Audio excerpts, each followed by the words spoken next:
சத்திய வசன தொலைக்காட்சி நேயர்களுக்கும் இயேசு கிறிஸ்துவின் இன்ப நாமத்தில் வாழ்த்துக்களையும் ஆசீர்வாதங்களையும் கொண்டவரில் மகிழ்ச்சி அடைகிறேன். இந்த நாளில் நம்முடைய தியானத்துக்காக எடுத்துள்ள வேத பகுதி அப்போஸ்தலனாகிய பேதுரு எழுதின நிருபம் 1 பேதுரு 4 அதிகாரம் 7 எல்லாவற்றிற்கும் முடிவு சமீபமாயிற்று. ஆகையால் தெளிந்த புத்தி உள்ளவர்களாய் இருந்து ஜெபம் பண்ணுகிறதுக்கு ஜாக்கிரதை உள்ளவர்களாய் இருங்கள். அல்லேலூயா. தேவநாமம் மகிமைப்படுவதாக. எனக்கு அன்பான தேவஜனமே, இன்றைக்கு பார்க்கும்போது உலகத்திலே வேதத்தில் காணப்படுற அத்தனை தீர்க்க தரிசனங்களிலும் நிறைவேறி வருகிற கடைசி காலத்தில் நாம் வாழ்ந்து கொண்டு வருகிறோம். ஆதலால் இந்த உலகத்திலே நடந்து கொண்டிருக்க காரியங்கள் எல்லாம் கர்த்தராகிய இயேசு கிறிஸ்து இந்த பூமிக்கு சீக்கிரம் வரப்போகிறார் என்று வெளிப்படுத்தி கொண்டிருக்கிறது.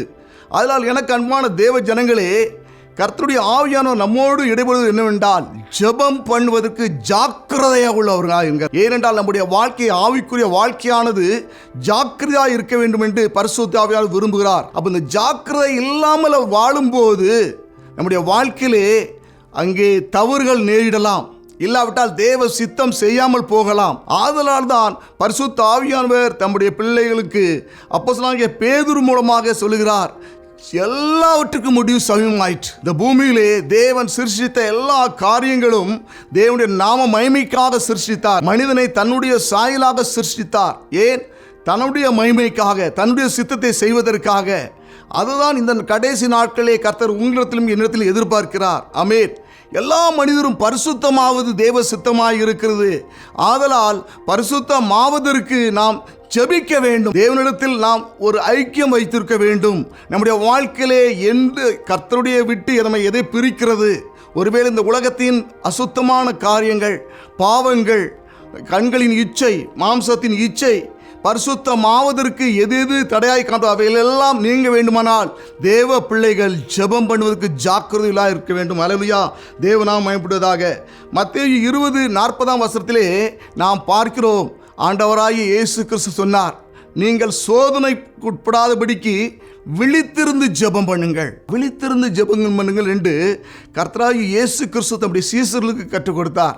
ஆனால் இவர்களோ அங்கே கெத்செமனே தோட்டத்திலே கொஞ்சம் கூட கர்த்தருடைய வார்த்தையை அவர்கள் கவனமில்லாமல் அவர்கள் ஜெபிக்கபடி அவர்கள் தூங்கி கொண்டிருந்தார்கள்.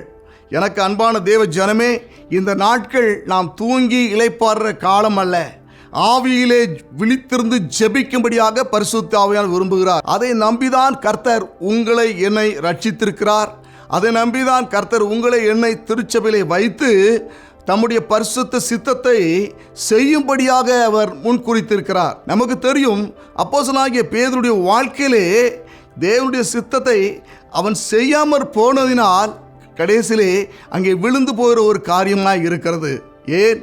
நிற்கிற எவனும் விழாதபடிக்கு எச்சரிக்கையாக இருக்க கடவன். அதனால் தான் ஜெபம் பண்ணுவதற்கு நாம் எப்பொழுதும் ஜாக்கிரதை உள்ளவர்களாக இருக்க வேண்டும். கர்த்தருக்கும் நமக்கு இருக்கிற அந்த ஐக்கியம், அந்த உறவு குறைவுபடாமல் இருக்க வேண்டும். மாம்ச பலத்திலே கிறிஸ்தவ வாழ்க்கை நாம் வாழ முடியாது. கர்த்தர் விரும்புகிறது ஆவிக்குரிய வாழ்க்கை. அப்போ இந்த ஆவிக்குரிய வாழ்க்கையிலே நாம் வளர்ந்து பெருக வேண்டுமானால் தேவ சித்தம் செய்யப்பட வேண்டும். தேவ சித்தம் பரலோகத்திலே செய்யப்பட்டு கொண்டிருக்கும் போல இந்த பூமியிலும் செய்யப்படுவதற்கு அவர் நம்மை முன்குறித்திருக்கிறார்.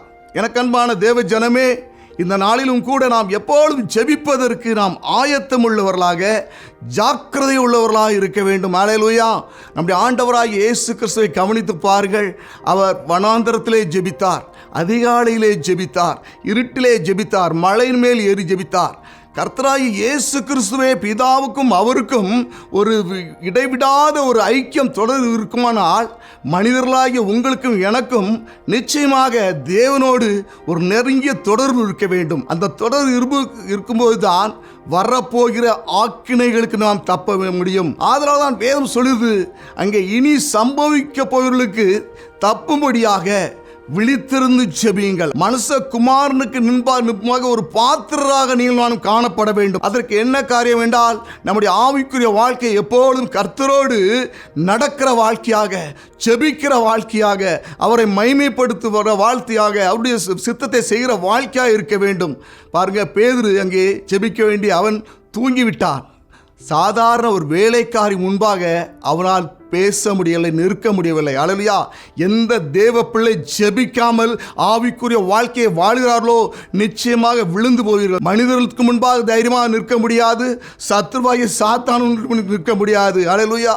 ஆதலால் தான் வேதம் சொல்லுகிறது, ஜெபிப்பதற்கு நாம் ஜாக்கிரதையாக இருக்க வேண்டும்.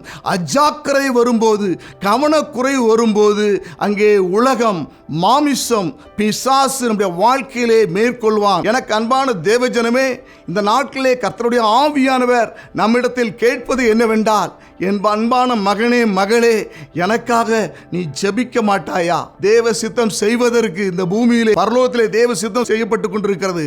அதே போல் இந்த பூமியும் தேவ சித்தம் செய்யப்பட வேண்டும்.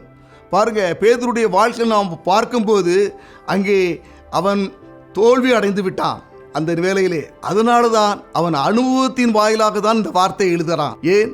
அவன் சுய பலத்தில், மாம்ச பலத்தில் அவன் அந்த அங்கே வேலைக்காரிக்கு முன்பாக, மற்றவர்களுக்கு முன்பாக ஆண்டவரை சபிக்கவும் சத்தியம் பண்ணும் செய்து விட்டார். எனக்கு அன்பான தேவ ஜனமே, இன்றைக்கு தேவனுடைய பலன் உங்களுக்கு வேண்டுமா? உடைய ஆவிக்குரிய வாழ்க்கையில் முன்னேறி செல்ல வேண்டுமா? உங்களை அழைத்த நோக்கத்தை நிறைவேற்ற வேண்டுமா? தேவனுடைய சமூகத்திலே காத்திருங்க. நீங்கள் காத்திருக்கும் போதுதான் தேவன் அந்த உன்னத பலனை கொடுக்கிறார். கர்த்தருக்காக மகிமையாக எழும்பி பிரகாசிக்கும்படியாக இன்றைக்கு அநேக கிறிஸ்தவருடைய வாழ்க்கையிலே விழுந்து விழுந்து விழுந்து எழுந்துகிற வாழ்க்கையாக இருக்கிறது. அல்லேலூயா. ஆதலால் தான் ஒரு வெற்றியுள்ள ஜீவியம், ஒரு ஜெய ஜீவியம் செய்யப்படாமல் அவர்கள் கலங்கி கொண்டிருக்கிறார்கள். அதனால் எனக்கு அன்பான தேவஜனமே, கர்த்தருடைய வருகை அதி சீக்கிரமாக இருக்குது. திருடனை போல் வருவேன் சொன்னவர் அவர் சீக்கிரம் வரப்போகிறார். புத்தியுள்ள கண்ணீரை போல, விளக்கோடு எண்ணெய் இருந்தது போல இன்றைக்கு நம்முடைய ஆவிக்குரிய வாழ்க்கை, இந்த ஜெப ஜீவியம், தேவனோடு நெருங்கி உறவாடுற அனுபவம் இருக்கும்போது நிச்சயமாகவே அவருடைய வருகையில் நாம் எடுத்துக்கொள்ளப்படுவோம். கர்த்தர் தாமே இந்த பாக்கியத்தை உங்களுக்கு அருளிச்சுவாராக.